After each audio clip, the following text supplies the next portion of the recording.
Là, nous sommes au numéro 70 de la rue de l'Hôpital, où habitait la grand-mère du petit Claudio, grand-mère Maddalena, donc, que le petit venait visiter souvent avec ses parents. Il passait de bons moments, c'était un lieu assez mystérieux pour lui, et surtout, il se plaçait à la fenêtre et voyait la procession de mineurs qui passaient devant la porte, ici, la rue de l'Hôpital, remontait puis redescendait, hein, puisque l'entrée de la mine Dillenberg se trouvait juste à côté de la maison. À l'intérieur de la maison, un intérieur assez énigmatique pour le petit. Il y avait toutes sortes de recoins, il faisait toujours sombre, puisque grand-mère Madeleine n'allumait presque jamais la lumière. Et il y avait un lieu qui est devenu un lieu mythique, puisqu'on le retrouve dans beaucoup de mes romans, qui est la cuisine.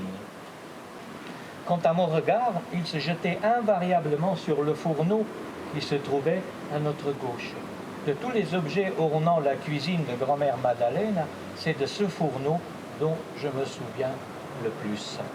Et tandis que tout le monde s'installait autour de la table recouverte d'un vieux ciré jauni par le temps et entaillé à plusieurs endroits pour inaugurer une de nos interminables visites chez grand-mère Madeleine, je me plantais devant la plaque avec ses ronds à travers les fentes desquelles j'entrevoyais les flammes dansant comme des démons. De temps en temps, je m'amusais à ouvrir la porte du foyer et me mettais, sans que personne ne m'en empêche, à remuer le charbon à l'aide de pincettes à feu accrochées au mur.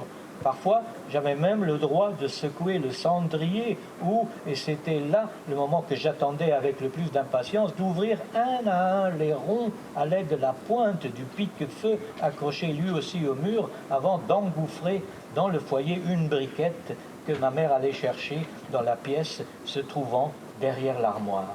Les briquettes sont devenues ainsi un instrument à mesurer le temps. Et si à l'époque on m'avait demandé combien de temps es-tu resté chez grand-mère Madeleine, j'aurais sans doute répondu 2 briquettes, quand notre visite ne dépassait pas les limites du supportable, 10 briquettes quand elles me paraissaient éternelles.